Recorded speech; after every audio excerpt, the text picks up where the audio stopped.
si tenemos que hacerlo con personas de otra cultura. Quizá podamos siempre detectar con facilidad cuando otra persona está confusa por esa mirada de desconcierto que luego adoptamos. Esto nos debe indicar cuándo es que debemos hacer el esfuerzo de comunicarnos mejor para evitar pérdidas de tiempo y dinero. Desafortunadamente siempre surgen problemas cuando creemos que sí entendemos en la otra parte cuando en realidad no. Hasta creemos que hemos llegado a un acuerdo ya cuando en realidad no hemos llegado a nada. Lo peor de todo es que en muchas culturas el acuerdo escrito, negociado casi siempre con mucha minuciosidad, apenas es el punto de inicio de una relación. Ciertamente no vamos aquí a hablar de todas las variaciones y tipos posibles de interacción entre la gran gama de culturas que tenemos sobre este planeta. Sin embargo, he comprobado al trabajar con 2 o más culturas que es esencial estudiar 7 dimensiones o aspectos que se relacionan a nuestro comportamiento en el trabajo. Yo les invito a revisar su propia cultura y la de sus socios comerciales y clientes de otras culturas, entablar una conversación abierta con ellos al respecto para identificar qué tanto en realidad nuestras costumbres son similares y qué tanto diferentes. Mi intención aquí no es darles una clase de antropología social, sino motivarlos a explorar este tema multicultural entre ustedes y todos sus socios comerciales globales. Siempre hay que partir del análisis sobre el grado en que el trabajo es prioritario en otras culturas en comparación con los intereses y objetivos individuales de las personas. Por ejemplo, en Arabia Saudita muchas veces los señores se toman tiempo del trabajo para llevar a sus mujeres y familias a los centros comerciales, cosa que no se ve en Estados Unidos. El manejo del tiempo varía de una cultura a otra. Los alemanes consideran la puntualidad una virtud, para otros, en cambio, es menos importante. El grado de importancia dado a formulismos legales y prácticas éticas constituye otra dimensión. Lo que puede ser soborno en una cultura, en otra es simplemente una forma de hacer negocios. En ciertas culturas se tiende a recalcar mucho más las relaciones personales y se insiste en la importancia de desarrollar confianza antes de hacer negocios. Estas personas tienden a enfocarse más hacia el proceso que hacia los resultados. Otros, incluyendo a los norteamericanos, se concentran más hacia las tareas que hacia las relaciones y se interesan más por los resultados que por las buenas maneras que se pudieran dar para llegar a ellos. Otra dimensión que varía de una cultura a otra es el énfasis que se da al trabajo individual versus el trabajo en equipo. Los residentes de Estados Unidos y Australia tienden a ser los más individualistas, en cambio Venezuela, Colombia, Singapur, Pakistán, entre otros, son sociedades más bien orientadas a lo social y a la relación en grupo. Quizá el investigador más notable en este campo es el señor Hofstede, cuyas obras y referencias se incluyen en el apéndice de su manual de participante. Hofstede define el concepto de cultura a través de 4 dimensiones: su distancia de poder, es decir, el grado de estratificación social de la sociedad; su tendencia a evitar incertidumbre, es decir, cuánta incertidumbre se acepta o rechaza en una cultura determinada; su nivel de individualismo, es decir, qué tanta importancia da una cultura a los logros individuales versus los grupales; y su masculinidad, feminidad, es decir, en qué medida se orienta la cultura hacia lo físico o hacia el resultado y no hacia lo social. Les recomiendo leer los tratados de Hofstede listados en su manual de participantes de esta videoconferencia, así como otros libros o artículos descriptivos de la cultura con la cual tendrá usted relaciones de negocios. De esta manera no solo haremos mejores negocios, sino que además la comunicación con nuestros socios comerciales será más fluida y agradable. Hasta hace poco, la globalización y la americanización ha ido de la mano gracias a la predominancia de la industria del entretenimiento y los amplios programas noticiosos de Estados Unidos. El ratón Miguelito, o Mickey Mouse, fue una de las primeras estrellas con nombre global, pero la verdad es que la industria y la programación de los medios, en particular la televisión, se ha vuelto ya multinacionales. Esta tendencia se ha acelerado por los esfuerzos de privatizar y liberalizar esta actividad a nivel mundial. Esto ha sido impulsado en parte por los cambios tecnológicos. Por ejemplo, la comprensión digital permite entre 8 y 12 canales ocupen la misma capacidad requerida por un solo canal analógico. La transmisión, por lo tanto, ha pasado de ser un medio escaso a ser un medio de gran capacidad que obliga a los gobiernos a renunciar a la propiedad y control total. Toda cultura tiene raíces en lo local. Sin embargo, la cultura americana que la televisión estadounidense ha empaquetado parece tener cierto atractivo universal que viene por la fusión de los orígenes culturales de la sociedad americana, siendo Estados Unidos un país de países con el uso del idioma inglés como lengua principal. Pero deseo recalcar que todo lo que tenemos ya en común al pertenecer a esta creciente comunidad mundial no debe ser impedimento para preservar nuestras características originales y así nuestra diversidad e individualidad. Esto último es la verdadera fortaleza de nuestro mundo, tanto en cuanto a educación, empresa y gobierno. En otras videoconferencias del ITC se hablará sobre los efectos de la estandarización, las peculiaridades de la fascinante generación X, el manejo de los estilos culturales a través de la diplomacia comercial, la importancia de obtener inteligencia competitiva con benchmarking y otros temas más que nos permiten desarrollar el éxito de nuestras organizaciones en este futuro cada vez más complejo pero emocionante que nos espera. Gracias. Gracias, Dr. Shodron. Vamos a continuar ahora con el segundo periodo de preguntas y respuestas. Nuestra primera llamada nos llega de México, del grupo SEDVA, en Tlalnepantla, Estado de México.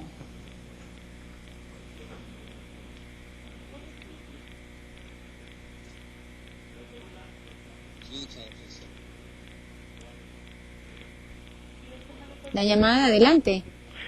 Adelante, México. Buenos días. Sí, mire. De acuerdo al mercadeo... According to marketing. ¿Mandé? Bueno. Adelante, por favor, la pregunta. Sí. De acuerdo al mercadeo, ¿qué soluciones nos resuelve la planeación estratégica a los institutos educativos que queremos participar hacia el exterior? ¿Y cuál sería el éxito que podríamos lograr nosotros?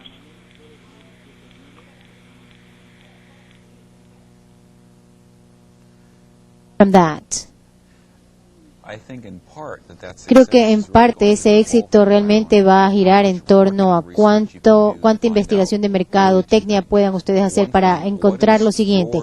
Primero, ¿cuáles son las competencias nucleares de su universidad? ¿En qué son ustedes sobresalientes comparados con sus competidores? Y en segundo lugar, ¿cuáles serían sus posibles clientes en ese aspecto? Y si la mayor parte de sus clientes son locales o regionales, entonces ustedes tienen que enfocarse en eso. Con relación a la posibilidad de éxito, creo que eso es bastante difícil de determinar, para ser honrado, y no le podría dar un porcentaje de lo que funcionaría y lo que no funcionaría. Nuestra pregunta ahora viene de Perú. La Universidad Nacional de Ingeniería. Adelante, la ciudad del RIMAC. Buenos días. Good morning. Por la Universidad Nacional. Hello, adelante. Universidad Nacional de Ingeniería. The National. ¿Aló? ¿Aló? Adelante, la pregunta. La Universidad Nacional de Ingeniería y la Asociación de Exportadores en Lima, Perú. ¿En qué grado cree usted que se está aplicando ahora en el planeta, por regiones o países, el sentido de la globalización?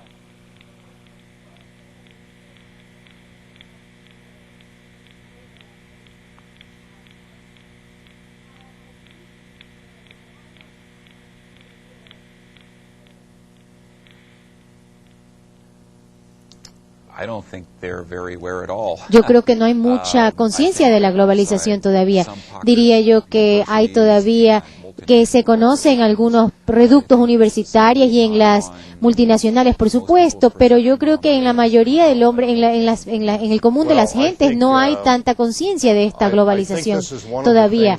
Yo creo que esto es lo que, creo que nosotros vamos a ver cómo esto va a aflorar en este nuevo siglo, más y más, una conciencia del concepto que, aun cuando ya lleva entre nosotros por muchas generaciones, todavía todavía no se lo ha adoptado plenamente. Todavía no, yo no creo que yo creo que es algo inevitable, inexorable, y lo será cada vez más y se verá con más frecuencia en el próximo siglo. Será cuestión de la evolución de los acontecimientos, pero es algo ineludible, inexorable. The next question is from Mexico. El Colegio de Bachilleres de Tabasco. And we have another en one Villahermosa, from the Bachilleres, en el Colegio de estado Bachilleres, Tabasco. México. Adelante. ¿Aló? Adelante. Adelante la pregunta. ¿Aló? Tabasco, adelante. ¿Aló? México? They hung up. There is no sound. Adelante. ¿Aló, aló?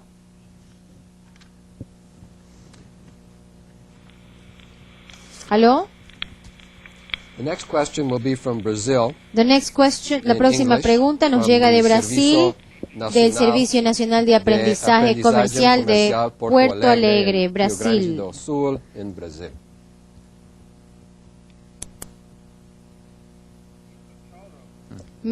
Doctor Chaldrón, buenas tardes.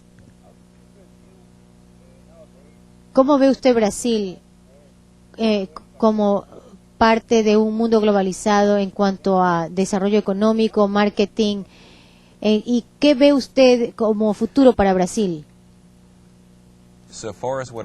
En lo que yo puedo apreciar, Brasil es un futuro que desconocido, inexplorado. Creo que hasta ahora, hasta hace poco, ha sido un país principalmente impulsado por sus recursos naturales en general, y que de lo que ha logrado Brasil, pero en los próximos tiempos que veamos van a tener que utilizar la mano de obra calificada en formas más diversas y van a poder aprovechar las oportunidades de valor agregado que existen ya, que no serán solamente una rama de manufactura de la Volkswagen, por ejemplo, o de sucursales. Creo que ahora van a obtener, no sabemos cuáles serán las oportunidades regionales de ese país, pero ya se verá más adelante. En todo caso, ha sido inexplotado. Our next question is also from Mexico, from Mabe Componentes. Mabe en Querétaro, Componentes, Querétaro, México. Adelante, Querétaro. Okay. Si la compañía diseña y desarrolla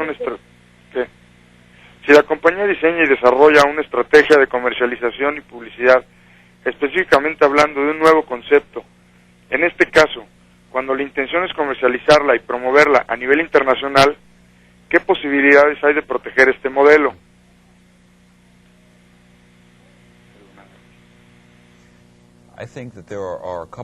Creo que hay varias oportunidades. Una de ellas sería, como decía Stan, acerca de la Internet. La Internet es una oportunidad fantástica para exponerse, para, digamos, darse a conocer ante muchas personas y con sus productos. Y otro es el de la alianza de estratégicas o hacer cooperativas en sus países, en sus regiones, en las regiones seleccionadas objetivo. Y de esta manera se puede colaborar en cuanto a temas culturales, y este es un conocimiento que al comienzo no se tiene todavía. Y cuando uno se promueve por la Internet o por su cuenta, entonces también habría que colaborar con con gente local de los mercados que estamos buscando penetrar, ya sea regionales o nacionales, pero de fuera. Our next question should be in English from the Panama Canal La Commission pregunta in nos Panama, llega ahora Panama. de la Comisión del Canal de Panamá. Adelante, Panamá. Buenos días nuevamente. ¿Cómo puede implementarse la teoría de la globalización, que a veces significa cambio de condiciones de trabajo con los sindicatos y con las agencias gubernamentales? Esta es una pregunta difícil, porque esto quiere decir que hay que lograr la cooperación de todo el mundo para lograr las metas. Si no todo el mundo ve bien qué es lo que va a ganar, entonces la gente no tiene por qué cooperar, ¿verdad? Así que hay que estructurar la relación, estructurar los programas para que los sindicatos obtengan algo, los gobiernos también, y la organización misma también obtenga algún beneficio, algún provecho. De lo contrario, es un ejercicio vano, porque lo que se puede hacer sencillamente son conversar y conversar, pero la gente no pasa entonces de palabras, pero el dinero es dinero y con eso ya se llama la atención de la gente. Esta llamada que viene de México, de la Universidad Autónoma del Estado de México, de Toluca. Adelante. Toluca, en el Estado de México. México, adelante. Buenos días. Good morning. Se ubica en el contexto de pensar globalmente desde unidades locales. El comercio minorista, muy significativo en las ciudades de hoy, desde luego latinoamericanas, el cual tiene escasa o nula tecnología incorporada, el cual atiende a consumidores de bienes y servicios básicos. ¿Qué posibilidades de integración y cuáles pueden ser sus estrategias para este tipo de empresas?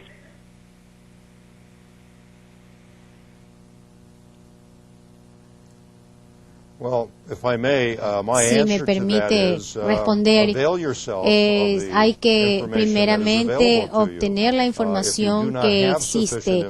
Si usted no tiene información suficiente, pues hay que obtenerla. Claro, esto es demasiado simplificado, tal vez, o simplista, pero mire, la información está disponible a nivel interno del país, nacionalmente o fuera de su región. El peligro que hay de acumular una gran cantidad de datos, por otra parte, y a eso es que me refiero cuando uno habla de la parálisis por análisis. Es que uno analiza y analiza y analiza y tiene muchos datos y sigue pensando, pero no hace nada y queda paralizado.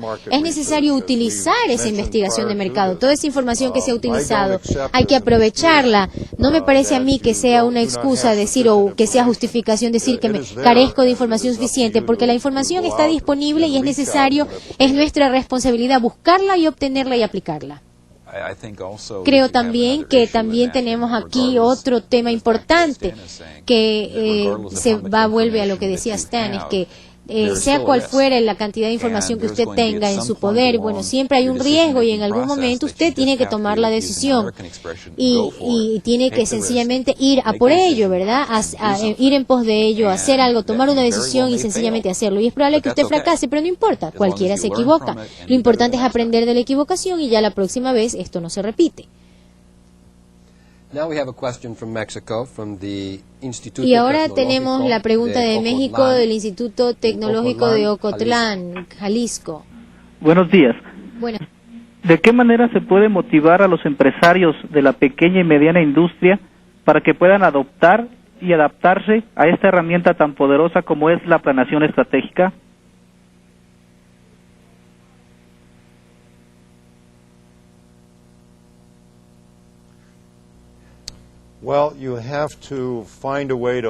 Creo que hay que ver una forma de abrirles los ojos, de que entiendan, de que capten, de que vean a su propia empresa y a sus competidores en una forma objetiva, de manera que muchas compañías tradicionalmente se han adaptado a las cosas, hacer las cosas ahora como se las hacía ayer, pero ahora van a tener que quitarse los anteojos color de rosa y ver las cosas realistamente y ver la región en la que ellos están participando. Creo también que en cuanto a lo que hizo la Shell, por ejemplo, para la planificación que mencionaba yo en la presentación, ellos también ayudaron a sus gerentes y a su administración a ver cómo es que cómo preveían el futuro, y muchos de ellos decían, bueno, el futuro va a ser igual al pasado, pero entonces tenían ciertas premisas que realmente, y presunciones que no eran las mejores, y de repente se dieron dieron cuenta de que el futuro tal vez no va a ser igual que el pasado y van a tener que pasar aquí por una gran transformación. Si las personas de la organización no ven la necesidad, por ejemplo, a nivel de mediana empresa o de pequeña empresa, si no ven esa necesidad, bueno, van a tener que abrir los ojos y hay que abrirles los ojos para que vean que en el futuro el negocio no va a ser el mismo. Y porque van a tener que aprender a ganar el dinero en base a las nuevas situaciones. Nuevamente Tabasco, México, estamos el con Colegio de México. Bachilleres de Tabasco, Otra vez, Villahermosa. a ver el Colegio de Bachilleres de Tabasco, Villahermosa. No, Teapa, Tabasco. Ah, Colegio de Tabasco. Bachilleres, Teapa, Tabasco. Teapa, Tabasco. Sí, Muy la bien. pregunta es la siguiente. Our question is the following. En el caso de México, culturalmente la mayoría de los habitantes no conocen el concepto de globalización, ni de mercadotecnia, ni planeación estratégica, porque la tecnología no llega sino solo a una élite en el poder. ¿Cómo hacerla llegar a la mayoría de la gente? ¿Sí?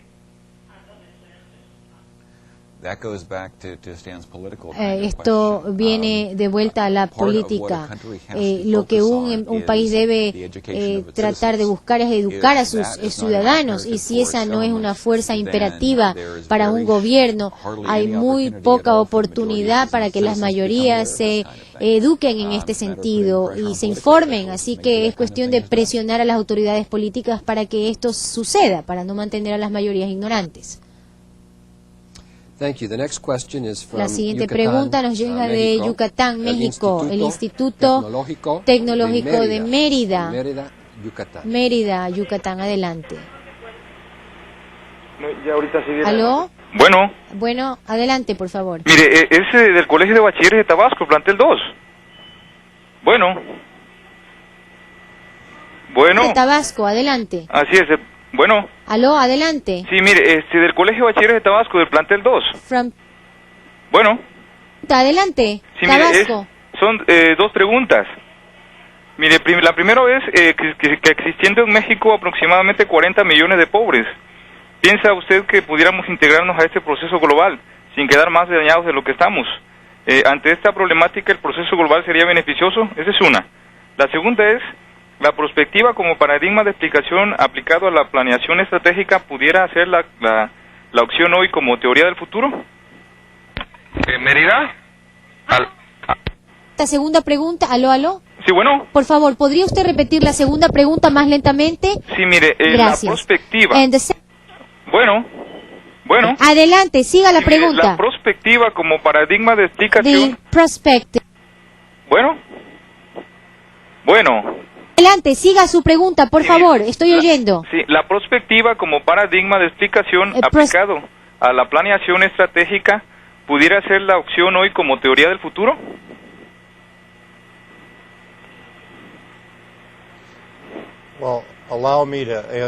Dame contestar la primera pregunta o la primera parte de su pregunta. Y usted hizo referencia al hecho de que México tiene 40 millones de pobres. Hay que verlo como un activo, como una ventaja, no como una desventaja. Ustedes tienen una fuerza laboral extraordinaria. Toda esa gente es una fuerza laboral. Y hay que, el concepto sería de encontrar formas de ponerlos a trabajar con efectividad. En nuestra frontera aquí en Tijuana tenemos una tasa de desempleo de solamente 1% de la población, precisamente por la cantidad de industrias que han venido a esa ciudad como efectos de la industria de la maquiladora. Así que este es uno de los grandes activos y hay que verlo como un capital, como un activo, no como una desventaja o pasivo. Bueno, creo que aunque no nos guste o no, cuando nos pasamos por algún efecto de cambio, de transformación, habrá ganadores y perdedores. Hay que tratar de reducir al mínimo las pérdidas para que hasta en cierta medida los pobres se los vea, creo que por lo menos a corto plazo y a largo plazo. Si todo el mundo no se beneficia, bueno, entonces un cambio tecnológico será una pérdida, eso sí, de hecho. Ahora from la Universidad Nacional pasamos a la Ciudad de México, la Facultad de Medicina Veterinaria y Zootecnia. Medicina Veterinaria y Zootécnica. Adelante. Buenos días. Buenos La pregunta es, The question.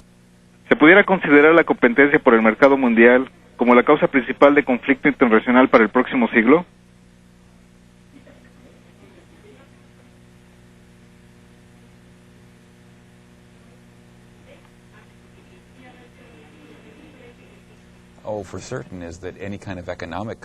Ciertamente todo tipo de conflicto económico podría convertirse en un conflicto armado en el peor de los casos, pero yo no creo que haya una inminencia al respecto. Les voy a dar un ejemplo muy breve. La investigación que se ha hecho en China, por ejemplo, acerca de los temas económicos, esto ha establecido un cambio, ha tenido como efecto un cambio en la postura de Estados Unidos y de los demás países, y ahora todos los móviles políticos también tienen base económica, porque Estados Unidos, por ejemplo, ahora los barcos de Estados Unidos paran en Singapur, y ahora tenemos en Singapur, por ejemplo, una base bastante fuerte allá como para hacer contrapeso a China. Yo creo que podemos, no sé si esto será corto, mediano o largo plazo. Next from Coahuila, México, from la Universidad Tecnológica de Coahuila, México. Ramos, Universidad Tecnológica de Coahuila, adelante. Sí, buenos días, hablo de la Universidad Tecnológica de Coahuila.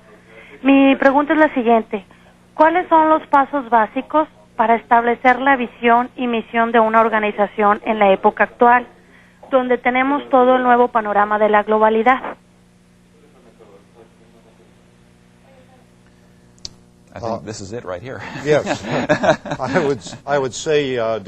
Creo que habría que definir la audiencia objetivo, que no es un solo grupo, sino que significa oferta, demanda, intermediarios, comunidad local, banqueros, acreedores, organizaciones de medios y, por supuesto, sus propios accionistas.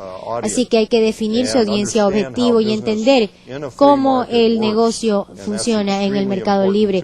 Y esto es sumamente importante. Y lo que no hemos mencionado en esta parte de la conversación, del debate, es el desarrollo de un plan de marketing.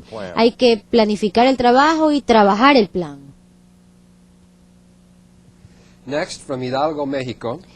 Ahora viene de Hidalgo la pregunta de la Universidad La Salle. A ver, Pachuca, adelante. Estamos llamando de la Universidad La Salle Pachuca. Nuestra pregunta es la siguiente: ¿cómo afecta la globalización a las empresas mineras, principalmente a las mexicanas? Uno de mis clientes es una empresa minera estadounidense, así que tal vez puedo mencionar algo de este ejemplo. La globalización es un ejemplo de lo que ocurrió, por ejemplo, hace unos años en un escándalo del cobre, de unas actividades ilegales que se descubrieron y como resultado de esto los precios del cobre bajaron por unos 6 meses a un año. Uno se da cuenta de que simplemente no se puede producir que no es que estamos produciendo una materia prima para un mercado local, sino que hay que ver la demanda internacional y a largo plazo y la oferta a largo plazo. En el caso del cobre, por ejemplo, por algún tiempo había una demanda más grande del cobre, y también lo que va a ocurrir también, y está ocurriendo, es que también va a haber un gran abastecimiento de cobre. Así que la pregunta ahora es si esta curva de oferta y demanda va a afectar a las mismas empresas mineras. Así que hay que tomar en cuenta todas esas variables para decidir cuál es el énfasis que se va a dar a las actividades mineras en los próximos años. Y la última pregunta, nos vamos a Yucatán, Instituto Tecnológico de Mérida, Yucatán. ¿Qué sugerencias específicas considera que México tenga que hacer para tener éxito en el mercado internacional? Gracias.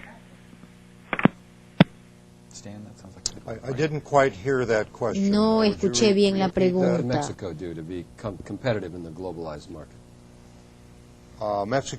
México ahora ya está dando los pasos hacia esa meta de ser competitiva en los mercados mundiales.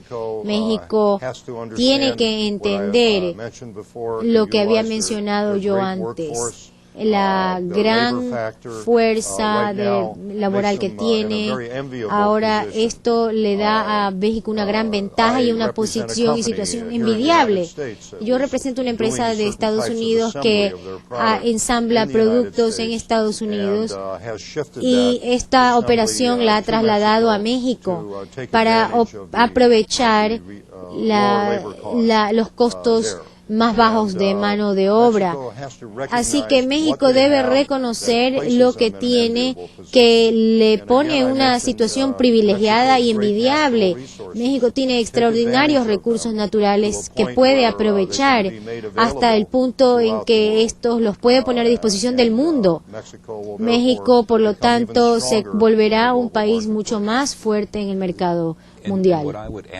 Yo agregaría que a largo plazo México tendrá que también volver sus ojos más allá y ya no será el país de mano de obra barata solamente, sino que ellos tienen que decidir y ver cuáles son sus competencias y qué es lo que quieren desarrollar como especialidad, para que no sean un país paraíso de los sueldos básicos y de mano de obra muy barata, sino que tienen que establecer un plan a largo plazo de 30 a 50 años a partir de ahora en el futuro. Y cómo quieren ellos hacer la transición y cómo quieren transformarse de una empresa de mano de obra barata a un país de este tipo a un país de valores agregados. Muchas gracias por sus excelentes preguntas. Ya no nos queda más tiempo. Muchas gracias, doctor Chodron y doctor Schultz. Esperamos que hayan ustedes disfrutado esta videoconferencia. Continuaremos transmitiendo programas sobre lo último en competitividad global. Los invitamos a nuestra conferencia de marzo 5 en nuestro segundo programa de la serie del 98 sobre estandarización y metrología. Si desean más información sobre los programas del International Training Center, por favor consulten el manual del participante, donde encontrarán las fechas y los temas específicos de cada programa. Si están interesados en participar en programas de capacitación ofrecidos por el ITC, entonces póngase en contacto con el centro por teléfono, fax, correo electrónico o por carta, por supuesto. A nombre de todos los que colaboramos con el International Training Center, les agradecemos por su participación e interés en el programa de hoy. Muchísimas gracias y nos vemos pronto.